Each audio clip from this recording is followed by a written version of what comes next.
올해의 마지막 달 12월 라디오 서울과 함께 편안하고 따뜻하게 마무리하시길 바랍니다. 강혜신의 오늘의 미국.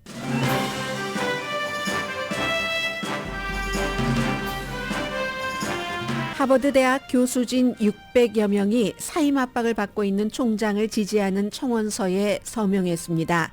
유니버시티 오브 펜실베니아 총장이 청문회에서 반유대주의에 대해 확고하게 비난하지 않았다는 이유로 사임한 뒤 하버드와 MIT 총장에게도 사임 압박이 강해졌습니다.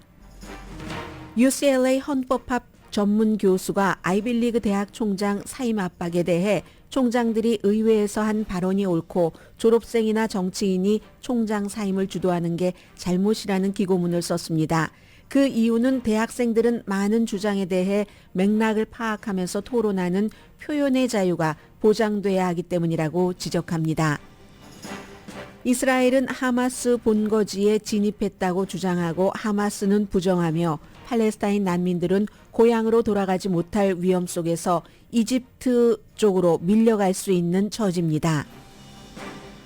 트럼프 전 대통령의 지지율은 이제 민주당의 경고음이 될 정도로 강해졌습니다. 주요 격전지인 미시건과 조지아주에서 바이든 대통령을 눌렀다는 CNN의 여론조사와 함께 예비선거가 처음 치러지는 아이오와주에서의 지지율도 더욱 높아갑니다.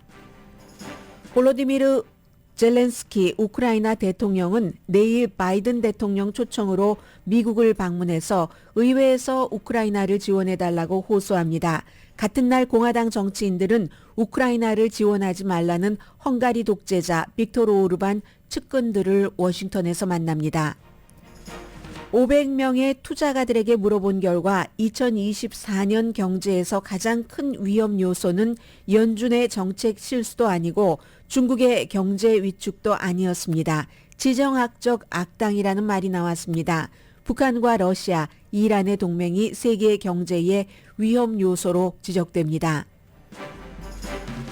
오타니 쇼헤이가 모든 스포츠를 통틀어 가장 높은 금액으로 다저스와 계약한 것은 현실적으로는 경제와 정치에도 큰 영향을 미치게 됩니다.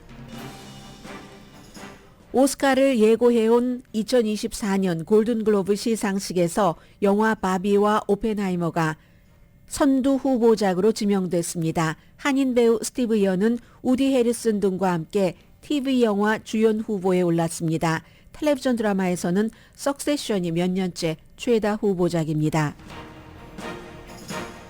여러분 안녕하십니까? 오늘의 미국 강혜신입니다. 지금 케이블 텔레비전을 보면은 케이블 텔레비전마다 거의 비슷하게 트럼프 전 대통령이 굉장히 모멘텀을 맡고 있다 하는 여론조사 결과들을 보도를 하고 있습니다. 이 내용은 저는 잠시 뒤에 전해드리겠고요. 지금 잠깐 한 1분 정도 되겠네요.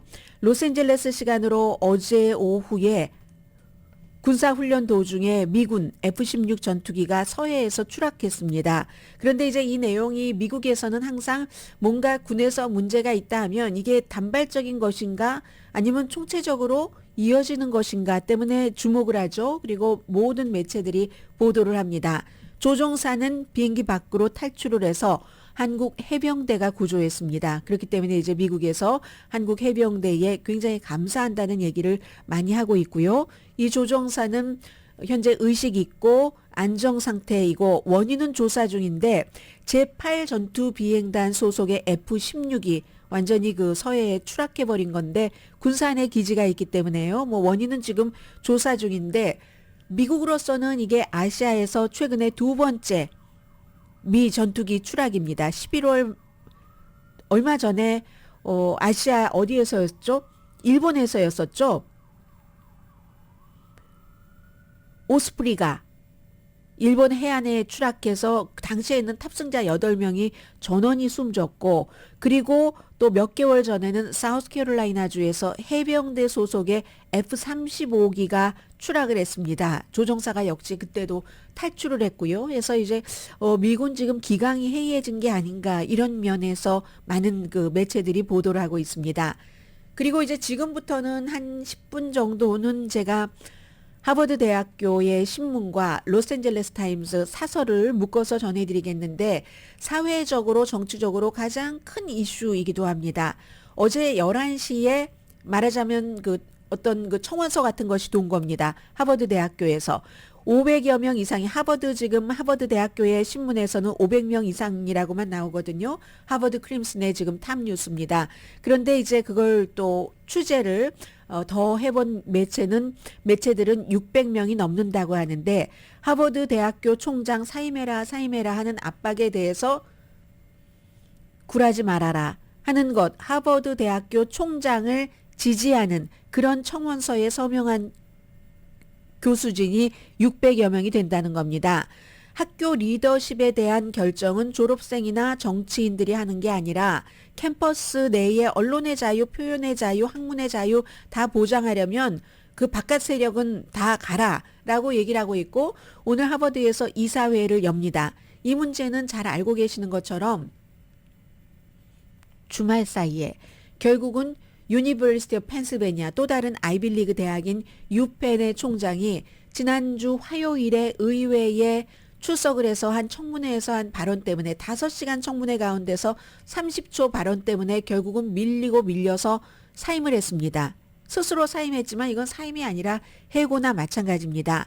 그리고 그 같은 그 사임에 이어서 같이 청문회에 출석했었던 하버드 대학교 전부 3명 다 여자예요. 한 명은 블랙이고 한 명은 주이시고 한 명은 백인이고 그러니 이제 그 다른 MIT와 하버드도 사임해라 하는 압박이 지금 공화당 의회에서부터 굉장히 많이 들어오고 있습니다.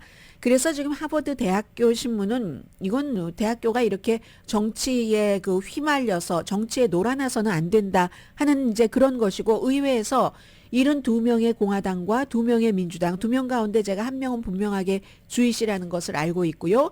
이 사람들, 총장들 나머지도 물러나야지 된다. 그리고 유니버시티 오브 펜실베니아의 총장을 물러나게 한 발언을 유도한 앨리스 스테파닉 의원은 하나는 떨어져 나갔으니까 나머지 2개가 문제네 하고 이제 주말에 굉장히 좋아했습니다. 의회에서 대학교에서 지금 주이시 학생들에 대한 위협이 많아지는데 대학 총장들이 제대로 발언조차도 안 하면서 그 학생들을 보호하지 않는다. 그래서 총장이 사임해야지 된다 하는 게 많은 그 공화당 정치인들 그리고 주이시 피플 이거 주이시도 반으로 쪼개졌고요. 의회도 반으로 쪼개졌고 일반 여론도 반으로 쪼개지고 하는 그런 케이스입니다. 그래서 이제 백악관도 엄청나게 이 3명의 총장을 비난을 했었고 그리고 나서 유펜의 총장이 사임하기 전에 하버드 대학 총장이 먼저 사과를 하고 했는데 지금 무슨 얘기였냐면 거기서 한 얘기는 그 얘기입니다. 뉴욕이 지역구인 그 의원은 스테파닉 의원은 주이시는 아닙니다. 물어봤어요. 학교에서 친팔레스타인계 시위대들이 인티파다 뭐 구태여 말하자면 민중봉기라고도 할 수 있고 아주 크게 2번 일어났었죠. 팔레스타인에서. 그래서 수천 명이 숨졌습니다.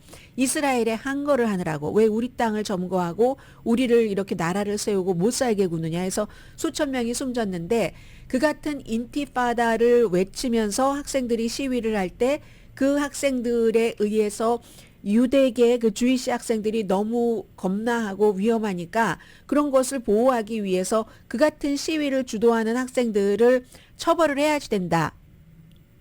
그리고 그런 시위가 그 학교 규정에 맞느냐 맞지 않느냐 yes or와 no로만 답해라 라고 스테파닉 의원이 3명 총장에게 물어봤는데 3명 총장들은 전부 똑같이 답변을 했습니다. 맥락에 따라서 다르고 depends on 컨텍스트에 따라서 다르고 그리고 그 같은 말이 표현의 자유라는 게 있잖아요. 미국에는 행동으로 이어져서 누군가가 정말 위협이 된다고 할 때 그때 이제 징계할 수 있다. 이런 식으로 얘기했더니 어떻게 그런 말을 할 수가 있는가. 주이시 학생들의 어떠한 그 안전 같은 것을 전혀 신경 쓰지 않는 총장들이다 하면서 이제 그 의회 안에서 북을 치고 또 의회 밖에서 기업인들 돈 많은 사람들 가운데서 주이시들이 엄청 많잖아요. 더 큰 북을 치고 해서 한 사람 쫓아냈고 또 나머지 2사람이 지금 쫓아낼 이런 위기에서 하버드 내부에서는 그 문제와 별개로 학문의 자유가 보장돼야지 되고 표현의 자유가 보장돼야 되고 무엇보다도 우리 대학의 총장을 왜 의회에서 감나라 배나라 하느냐 이런 얘기입니다. 지금 이 상황이에요. 하버드 학부생 4명은 친팔레스타인계 관련 행사를 주최했다 해서 지금 징계받게 징계받기로 결정을 했습니다. 의회의 저런 분위기 이후에.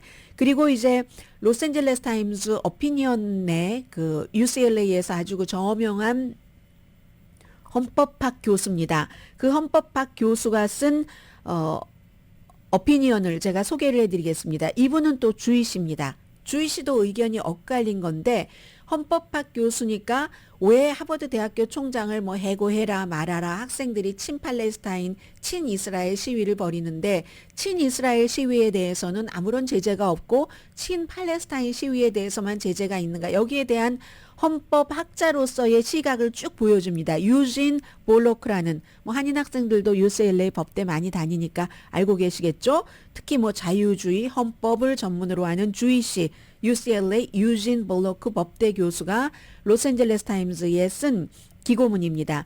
이 내용은 일반인들도 이 이슈에 전혀 관심이 없더라도 미국의 수정헌법 1조가 보장하는 표현의 자유가 어떤 의미인지를 다시 한번 되새길 수 있는 기회가 되는 것 같습니다. 반시오니즘은 반유대주의라는 하원의 결의안. 이건 이제 반유대주의는 유대인의 인종적으로 저 사람 유대인이라 싫어하는 거고, 반시오니즘은 유대인들이 국가를 세워서 그 국가를 유지하고 이런 것 자체에 반대하는 이런 거고요. 근데 의회에선 지금 이걸 한꺼번에 보고 결의안을 통과를 시켰는데 이게 이제 대학교 캠퍼스도 분열되고 주이시 사이도 갈라놓고 뭐 이런 내용입니다. 캠퍼스 내의 반유대주의는 실제 있는 문제다. 이 주이시 교수가 얘기를 합니다. 이 어려운 순간에 유대계 학생들이 정말 겁을 먹고 있고, 그렇지만 표현의 자유라는 게 미국 캠퍼스에서 살아남기 위해서는, 그리고 미국이라는 나라가 활력이 있으려면은 또 활력이 있어야지 되고, 사임했지만 쫓겨난 리즈 맥길, 그 펜실베니아 그 유니버시티 오브 펜실베니아 총장의 원래 답은 옳았습니다. 맥락에 따라서 다르다. 그 어떤 친팔레스타인계가 시위를 할 때 외쳤던 그 구호에 대해서 처벌을 해야지 되느냐 말아야지 되느냐가 맥락이 중요합니다. 이 헌법학 교수도 얘기를 합니다. 수정헌법 1조에 대한 이런 것인데, 물론 유니버시티 오브 펜실베니아는 수정헌법 1조에 구속되지 않는 사립대학입니다. 아이빌리그, 뭐 하버드도 사립대학이고요. 그렇지만 학교의 규정은 수정헌법 1조 표현의 자유도 보장하고 있는데, 헌법학 교수로서 헌법 전문 교수로서 수정헌법 1조를 설명을 하자면, 수정헌법 1법 표현의 자유는 즉각적으로 누군가가 불법 행위를 저지를 의도가 있고 그런 그 가능성이 있는 그런 발언은 선동으로 보지 표현의 자유로 보지 않는다고 얘기를 합니다. 그리고 특정 학생들을 대상으로 뭐 괴롭히고 차별하고 하는 것도 표현의 자유로 보장되지 않는다고 얘기를 합니다. 그런데 지금 만약에 예를 들어서 10월 달에 코넬 대학교의 학생이 캠퍼스에 그 소총을 가지고 와서 뭐 유대인들을 전부 쏘겠다, 이렇게 말하는 것은 처벌이 가능한 진정한 위협이라는 얘기입니다. 그런데 수정헌법 1조가 이 똑같이 주이시에 관한 것이 맥락에 따라서 달라지는데, 예를 들면 평화로운 행진에서, 친팔레스타인 평화로운 캠퍼스 내의 행진에서 학생들이 인티파다, 팔레스타인 입장에서 보면 민중봉기, 일제시대 항거한다는, 이렇게 보시면 가장 편하실 것 같습니다. 항쟁, 민중봉기, 저항, 우리 땅을 강제로 점령하고 있는 이스라엘에 대한 저항, 이런 인티파다를 얘기하는 것은 일반적으로 정치적인 표현으로 보호된다는 게 이 헌법학 교수의 해석입니다. 그래서 이게 굉장히 광범위하기 때문에요. 인티파다가 물론 위협이 될 수도 있다고 얘기를 합니다. 예를 들어서 그 평화적인 시위가 폭력적으로 변했을 때, 그때 특정한 이스라엘계 학생을, 저쪽 평화로운 시위를 하고 있는데 인티파다를 외치면서 폭력적이 되고 이 주의식의 학생을 향해서 위협적으로 막 몸을 움직이면서 그 발언을 인티파다 같은 것을 계속 외친다면은 이건 징계 사유가 되고 차별로 보고 괴롭힘으로 볼 수 있다라고 얘기를 합니다. 그리고 이제 그 뉴욕의 의원이 얘기한 것처럼 그거는 인티파다를 외치고 하는 건 유대인 대학살을 얘기하기도 한다 하는 건데, 수정헌법 1조에는 뭐 특별히 뭐 집단 학살, 대학살 이런 것에 대한 얘기도 없고, 사립대학교에서 지금 갖고 있는 그 규정에도 뭐 그것들이 애매하고 그렇다는 겁니다. 근데 거기에는 또 다 이유가 있다고 얘기를 하는데 학생들은 전쟁이 일어났을 때 그 전쟁에서 도대체 무엇이 합리적이고 무엇이 정의로운지, 이 전쟁이 정의로운 거야? 정의로운 전쟁이라는 게 있기는 하는 거야? 하는 것을 자유롭게 학문 그 캠퍼스 안에서는 토론을 해야지 된다는 게 이게 그 헌법적인 면에서 본 헌법학 교수의 설명입니다.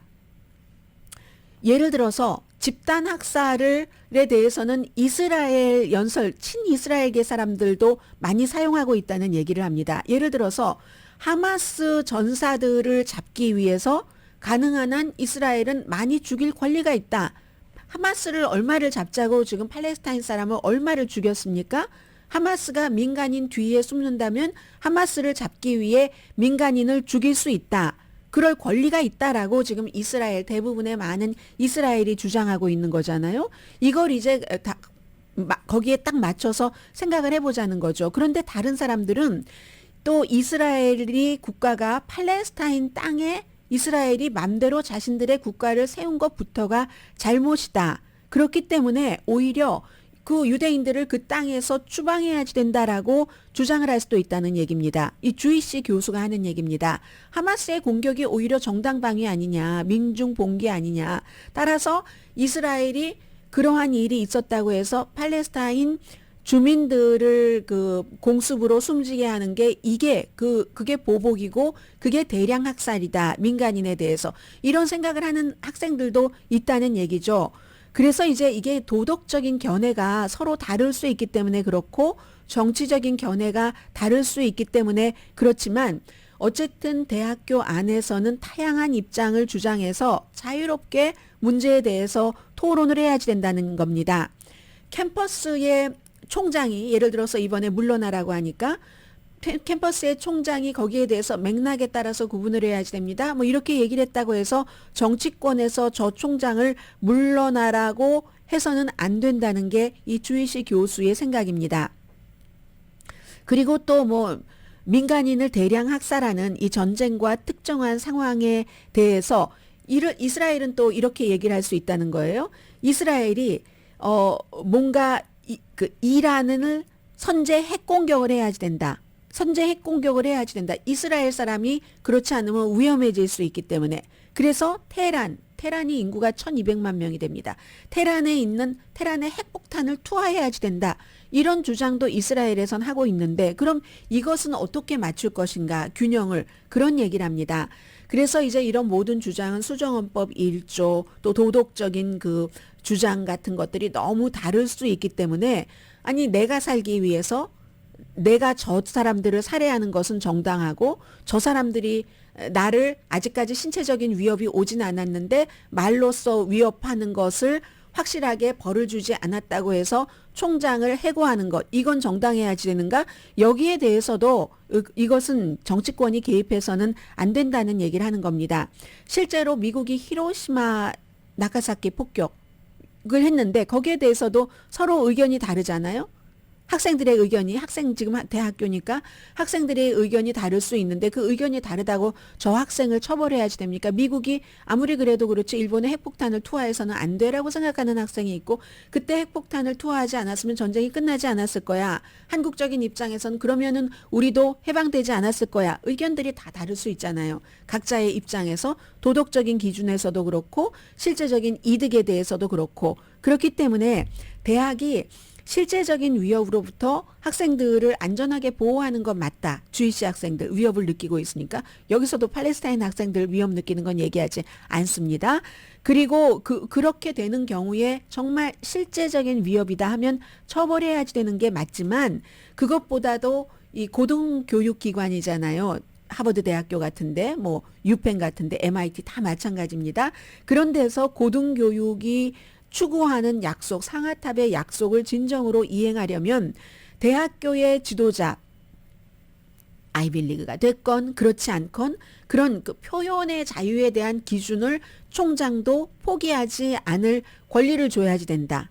이게 바로 유진 볼로크, UCLA 법대 교수가 UCLA가 아니라 LA 타임스에 쓴 기고문입니다. 아마 maybe 하버드 대학교 총장, MIT 총장도 물러나라는 압박 오늘은 더 거세질지도 모르고요. 거세지면 거세질수록 그 이슈는 그 이슈고 왜 우리의 총장에 대해서 니들이 이래라 저래라 하느냐 하는 그러한 그 움직임에 의한 청원서의 서명 숫자는 더 늘어날지도 모르겠습니다.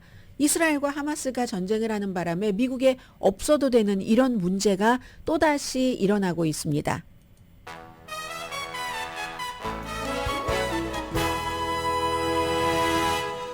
오늘의 미국은 전문가가 추천하는 이민법, 가정법 전문 제인정 종합법률사무소, 총 20억 달러 승소, 교통사고와 상해 전문 브라이언 타필라와 CG 변호사 그룹, 코지다운 갤럭시 이불은 잠이 솔솔 오게 하는 기능성 거위털 이불로 독일 회사와 함께 생산합니다. 코지다운 갤럭시 이불 공동펀입니다.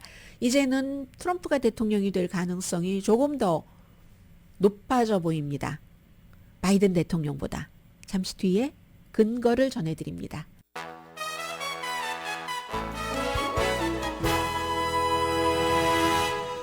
라디오 서울 방송 오늘의 미국 듣고 계십니다. 미국에서 이제 뭐 30 며칠밖에 안 남았네요. 이제 대통령 선거가 시작이 되는 겁니다. 아이오와주에서 시작이 돼서 1월에는 아이오와와 뉴햄프셔. 아이오와는 이제 당원들이 모여서 끊임없이 토론하고 하면서 후보를 결정하는 코커스. 그리고 뉴햄프셔는 예비 선거 방식인데 미국 이것도 또 달라질 수 있습니다. 그러나 미국 그 대통령 그 선거 역사상 아이오와나 뉴햄프셔 두 군데 중에서 한 군데도 이기지 못하고 대통령이 된 사람은 없습니다. 그래서 텔레비전에 니케일리 후보가 보이는데 니케일리 후보가 아이오와주에서도 조금 인기가 올라갔었거든요. 그런데 새로 나온 여론조사 결과를 보니까 정체 상태입니다. 정체여서 그 론 디센티스 플로리다 주지사와 거의 비슷하고 그 사이에 한 10월 달보다 11월 달 지금 이제 12월 초 벌써 12월 11일이네요. 20일밖에 남지 않았습니다. 올해가.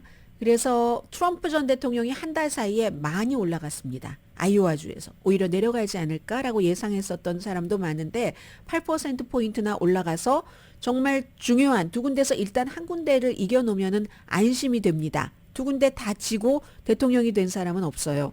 아이오와주 코커스에 그 참여할 공화당 멤버 사이에서 트럼프 전 대통령에 대한 지지율은 지금 현재 51%입니다. 그리고 니키 헤일리는 16%로 똑같습니다. 10월 달이나 지금이나 똑같고 오히려 아이오와주에서 론 디센티스가 3% 높아져서 19%. 이건 무엇을 얘기하느냐. 트럼프의 대안으로 딱 이제 다 떨어뜨려 놓고 트럼프에 대안으로 니키 헤일리하고 론 디센티스 두 사람 가운데서 한 사람을 선택을 해 하면은 이게 또 론 디센티스를 선택하는 사람들이 많습니다. 기본적으로 성별 차이도 거기에 요건에 들어갑니다. 남자와 여자 또 게다 대고 에이시안계잖아요. 인도계 니키 헤일리가 그래서 트럼프 전 대통령은 이제 43%에서 51%가 됐고 나머지 사람들은 뭐 별 의미가 없으니까 말씀드리지 않는데 왜 그럼 아이오와에서 트럼프 전 대통령에 대한 지지가 높아지는가? 이건 아이오와 주지만 미 전국적으로 좀 짐작을 해볼 수 있잖아요. 복음주의자들 지지가 한 달 사이에 많이 늘어났고요. 그리고 법적인 문제에도 불구하고 공화당의 아이오와주의 4분의 3은 법적인 문제가 있어도 바이든이 트럼프를 이긴다고 믿는답니다. 그런 사람들이 트럼프를 조금 더 지지하기 시작했거든요. 그래서 이달 초에 500명 이상을 대상으로 여론조사한 결과입니다. 그런데 이제 오차 범위가 많지 않으니까 표본이 많지 않으니까 오차 범위는 4.4%로 비교적 조금 높은 편이긴 합니다. 그런데요. 이번에는 또 CNN의 조사예요. 주말에 나온 월스트리트의 여론조사에서도 트럼프 전 대통령이 바이든과 겨룰 때 이긴다 하는 게 나왔거든요. 오늘 이제 CNN 조사에서도 마찬가지입니다. 더군다나 정말 중요한 두 군데 미시건주와 조지아주. 미시건주, 조지아주 전부 4년 전에 바이든 대통령이 이긴 주잖아요. 조지아주는 불과 뭐 만 몇 표 차이로. 그래서 조지아주 케이스는 지금 뭐 재판까지 가게 돼 있는 트럼프 전 대통령이 부정선거라고 가짜 주장을 해서 그런 건데 미시건주 유권자들 사이에서는 트럼프 전 대통령이 바이든보다 10%나 앞서고 있습니다. 이거 얼마 전에 나왔던 여론조사 결과를 그대로 유지하는 것 같아요. 미시건 유권자의 50%가 트럼프를 지지한다. 40%는 바이든, 10%는 난 둘 다 싫어. 아무도 지지하지 않을 거야. 근데 4년 전에 이긴 미시건주에서 지금 트럼프 전 대통령이 10% 차이로 이기고 있다는 겁니다. 격전지인데요. 미국 선거는 몇 개 주에서 결정됩니다. 요즘 뭐 네바다까지 포함해서 뭐 네바다, 위스콘신, 미시건, 조지아, 애리조나 뭐 이런 데서 결정이 되는 거죠. 그리고 조지아주에서도 조지아 유권자의 49% 트럼프를 지지했고 44%는 바이든에게 투표했습니다. 7%는 난 두 후보 다 싫어 하고 누구에게도 투표하지 않을 거야 라고 지금 답변을 했거든요. 이건 미시건이나 조지아에서 조사를 해보면 현직 대통령이 바이든이니까 바이든의 국정 운영 방식이 마음에 들지 않는다 하는 사람이 많습니다. 미시건주에서 64%가 싫다고 하고 조지아주에서는 61%가 반대를 한다는 거거든요. 그리고 특히 이제 바이든 대통령이 좀 날카로움이 부족해. 그리고 체력도 그래. 나이와 뭐 날카로움이라는 것은 인지도에서 나오는 날카로움을 얘기를 하는 거고 체력도 마찬가지. 전부 나이입니다. 이런 것들이 69% 미시건 유권자, 조지아 유권자 66% 문제다라고 답을 했습니다. 그리고 트럼프 전 대통령에 대해서는 미시건 유권자의 57%, 조지아주 유권자의 58%가 그 기질이 대통령에는 맞지 않는다. 그럼에도 불구하고 바이든의 위험이라든가 아니면 지금 운영하고 있는 국정 운영 방식이 마음에 안 든다 하는 사람들이 더 많은 겁니다. 한 10%씩 많잖아요. 물론 니키 헤일리 전 유엔 대사가 바이든 대통령과 대결을 할 때 두 군데 주에서 조지아와 미시건 주에서 다 이깁니다. 뭐 17% 차이 이런 많은 차이로 이기는데 그러면 뭐합니까? 본선거까지 갈 수 있는 티켓을 따낼 수가 없는데 아이오와 주에서도 저렇게 트럼프 전 대통령이 51%, 론 디센티스가 19%, 그리고 니키 헤일리는 16%, 51에서 16 빼면 35%포인트 차이를 어떻게 이겨낼 겁니까? 이 니키 헤일리나 론 디센티스나 아이오와와 뉴햄프셔 내년 1월 달 여기서 전환점을 찾지 않으면 조금 힘들어지기 때문에 지금 아무리 바이든과의 가상 대결에서 니키 헤일리가 이긴다 하나 상관이 없다는 얘기입니다. 자, 그런 일이고요. 그래서 이것도 뭐 11월 29일부터 12월 6일까지 CNN 방송이 등록된 유권자 1197명을 대상으로 여론조사했고요. 오차 범위는 3.4%포인트. 이건 미시건이고요. 조지아도 뭐 비슷합니다. 11월 30일부터 12월 7일까지 유권자 1068명, 오차 범위는 3.3%포인트. 그리고는 이제 오늘 열릴 이 트럼프 전 대통령의 민사재판이요. 사기 사건 뉴욕의 검찰총장이 고소를 2억 5천만 달러 손해배상 소송을 한 이 케이스에는 주말에 트럼프 전 대통령이 딱 본인의 소셜미디어에 나 이제 안 나갈래 라고 얘기를 했습니다. 어차피 뭐 나가봐야 마녀 사냥인 걸 뭘.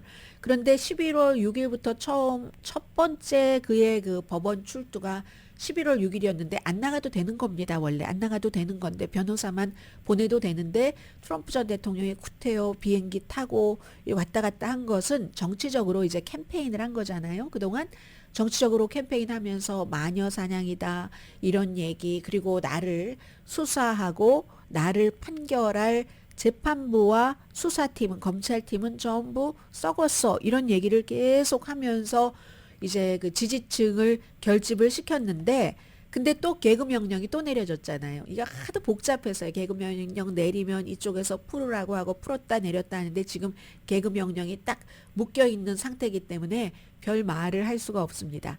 그 지지자들이 들으면 아주 시원해야지 될 그런 말을 할 수도 없고 좀 위험하니까 아마 안 나온다. 그렇게 변호팀이 조언을 했다고 얘기를 하네요. 그래서 2억 5천만 달러 손해배상 청구 소송 유죄 판결은 이미 나왔고 재산을 부풀렸다 줄였다 해서 이득이 본인의 이득이 될 때 융자 받을 때는 늘리고 세금 낼 때는 줄이고 했다 하는 것에 대해서 트럼프 전 대통령의 변호팀은 자신의 재산을 자신이 평가하는 게 뭐가 문제냐?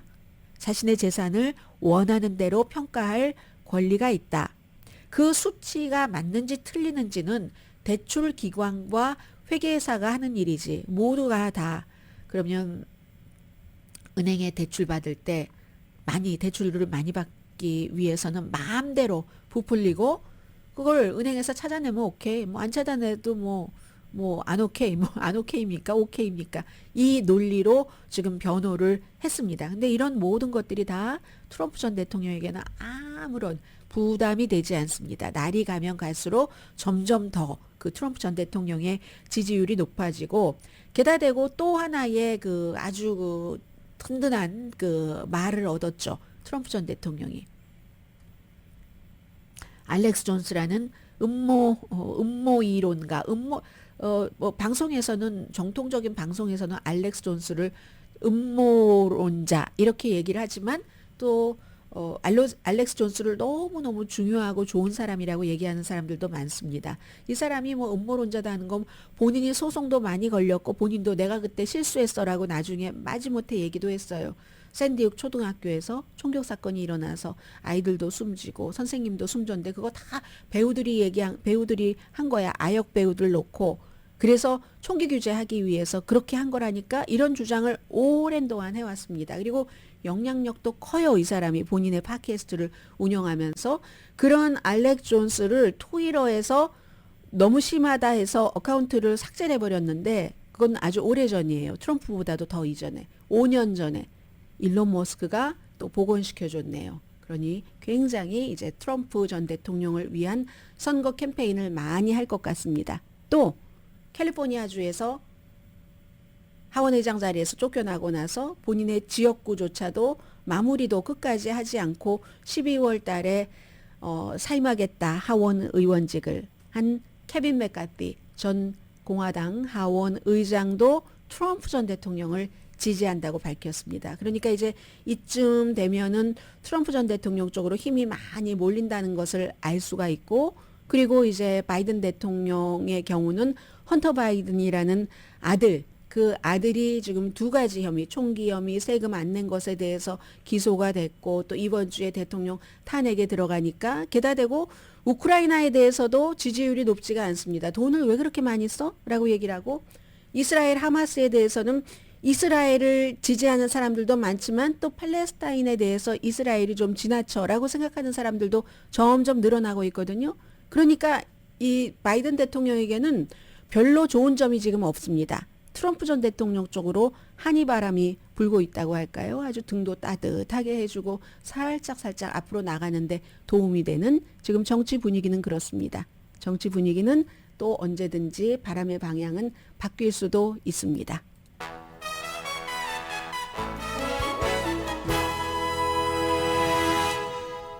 라디오 서울 방송 오늘의 미국 듣고 계십니다. 이제 한 해가 얼마 남지 않았기 때문에 여러 가지 이제 미래에 대한 예측도 나오고 하는데 나티식스라는 그런 그 투자회사 센츄리시티에 있는 그 투자회사도 투자은행 굉장히 그 중요한데 이제 여기서 조사를 해봤습니다. 500명의 투자가들에게 물어본 결과 2024년도 경제, 세계 경제, 뭐 미국 경제 포함해서요. 가장 위험한 요소는 무엇이냐 했더니 지정학적인 악당들이다 라고 얘기를 했거든요. 그러니까 연방준비제도가 지난 몇 년 동안은 뭐 이자율을 너무 느리게 올렸어, 뭐 시작이 너무 늦었어 이런 얘기들도 많이 했고 그리고 중국의 경제적인 팽창과 위축도 세계 경제에 미국을 포함해서 많은 영향을 미치죠. 그런데 이런 것 다 제치고 지정학적인 것이다 라고 얘기를 했습니다.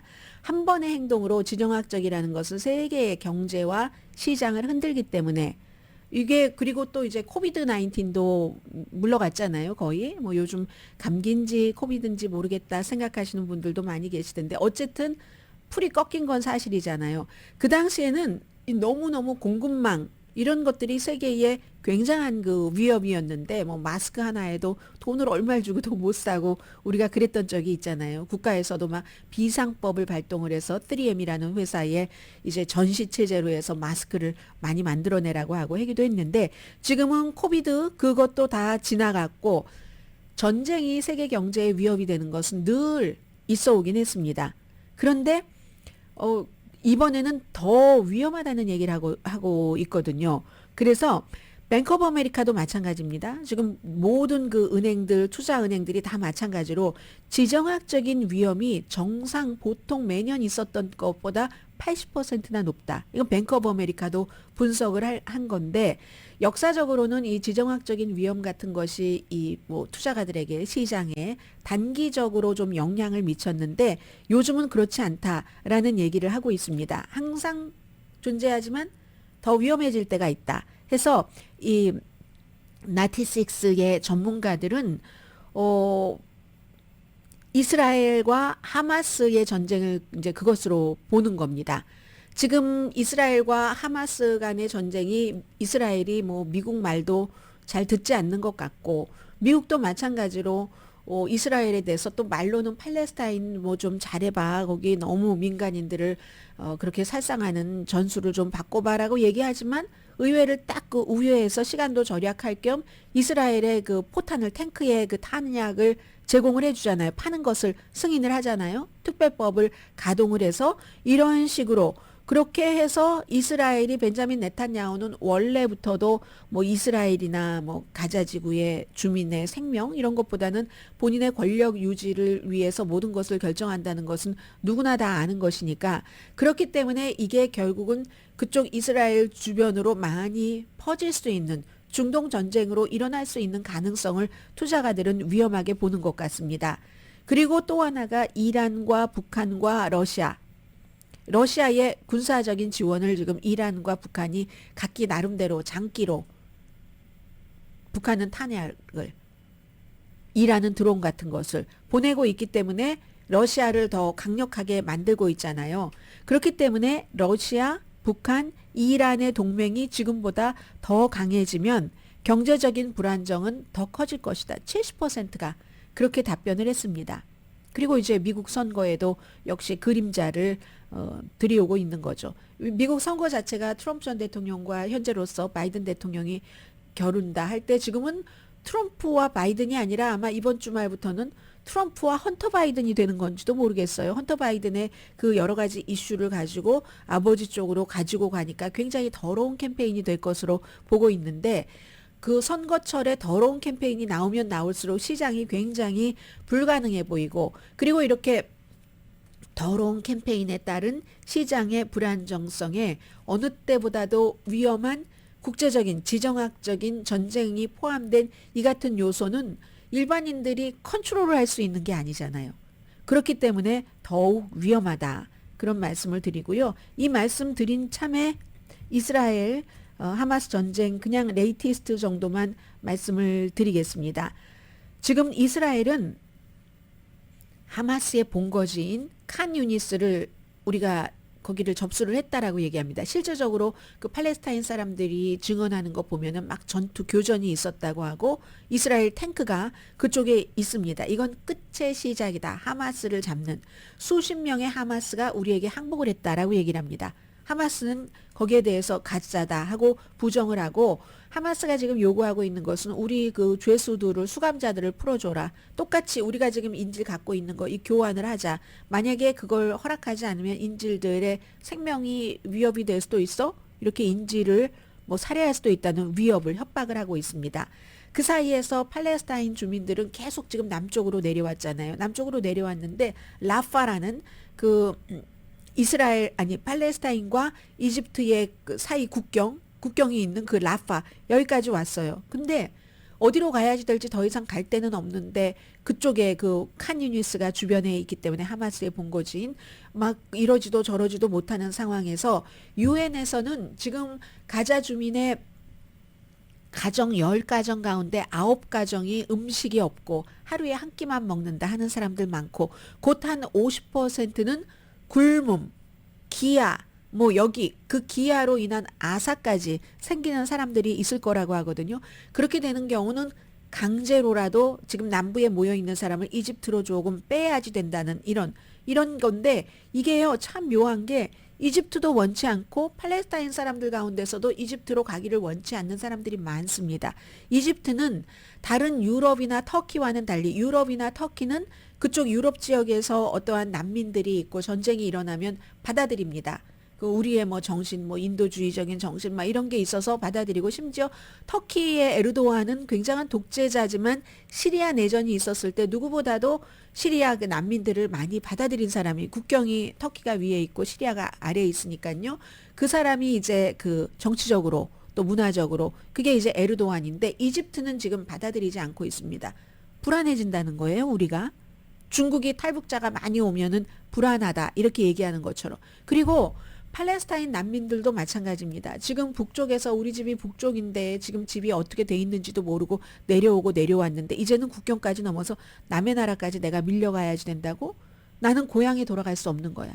저쪽 뭐 예를 들어 북한 저쪽 시너지 쪽에서 지금 점점 이제 한 무슨 강원도쯤에 왔는데 내가 더 제주도까지 가야지 된다고 그럼 나는 언제 고향으로 돌아가지? 이 말을 반대로 역으로 할 수도 있고요.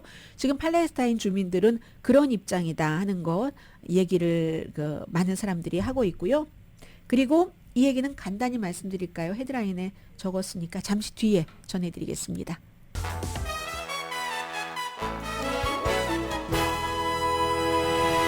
라디오 서울 방송 오늘의 미국 듣고 계십니다. 내일 이제 바이든 대통령이 볼로디미르 젤렌스키 우크라이나 대통령을 백악관으로 초대했습니다. 전쟁이 일어나고는 지금 두 번째죠. 지난번에 상원에서 연설을 하려고 하다가 무슨 이유에선지 그게 그날 스탑이 됐고 이번에 와서는 한 뭐 600억 달러 정도 우리에게 뭐 좀 지원을 해주십시오 하는 것을 요청하려고 오는데 상원에서 연설을 하고 그리고 하원의 그 마이크 존슨 공화당 하원 의장은 개인적으로 또 만나고요. 그런데요. 이게 뭐 당연히 바이든 대통령 만나고 똑같은 날 공화당 의원들은 워싱턴에 있는 헝가리 대사관에서 헝가리의 극우 총리 빅토르 오르반 지금 블라디미르 푸틴의 대변인이라고 불리고 있잖아요. 벨라루스 대통령과 같이 세트로.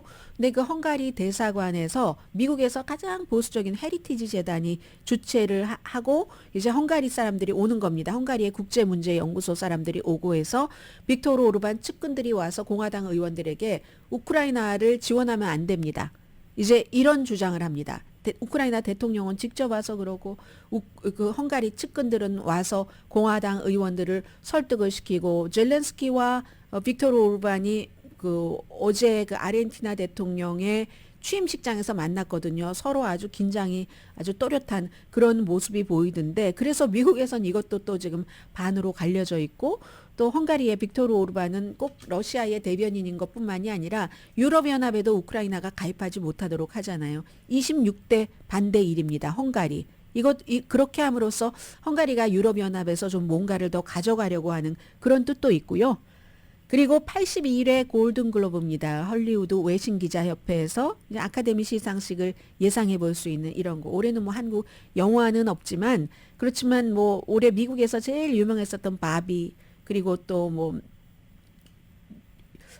테일러 스위프트에 관한 영화도 있었고요. 그래서 굉장히 유명한 여러분들 뉴스에서 그동안 많이 들으셨던 그런 것들이 많이 후보에 올라갔고 하나는 이 비프라는 그 넷플릭스에서 보신 분들 계실지 모르겠는데 스티븐 연이요. 그 미나리에 나왔던 주인공 이 한인이 주연한 이것을 TV 영화 시리즈에서 주연 배우 후보에 올라갔는데 보니까요. 파고 아주 좋잖아요. 파고도 있고 또 그 우디 해리슨이 화이트하우스 플러머스 여기로 같이 주연 후보에 올라갔다는 이런 점들도 있고요. 그리고 좀 전에 제가 말씀을 드리려다가 못 드렸던 그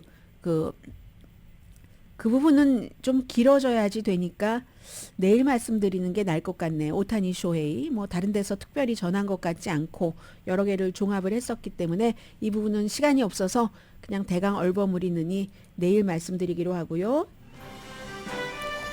오늘의 미국은 전문가가 추천하는 이민법, 가정법 전문 재인정 종합법률 사무소, 총 20억 달러 승소, 교통사고와 상해 전문 브라이언 타필라와 CG 변호사 그룹, 코지다운 갤럭시 이불은 잠이 솔솔 오게 하는 기능성 거위털 이불로 독일 회사와 함께 생산합니다. 코지다운 갤럭시 이불 공동폰이었습니다. 10시에 좋은 아침, 좋은 하루 방송됩니다.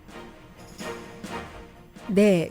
이번 해에 이제 그 노벨상 시상식이 있었거든요. 어제 시상식이 있었는데 노벨 평화상이 노벨상 중에서 꽂히고, 그리고 올해 노벨 평화상은 나르게니 그 모하마디라는 51살의 이란의 여성이었잖아요. 인권 운동하고 특히 이란이 여성들을 억압하고 이런 것에 대해서 많이 지난 오랜 동안 한 몇 번의 재판 끝에 5번 유죄를 받고 31년 복역형, 지금은 10년짜리를 복역 중이거든요.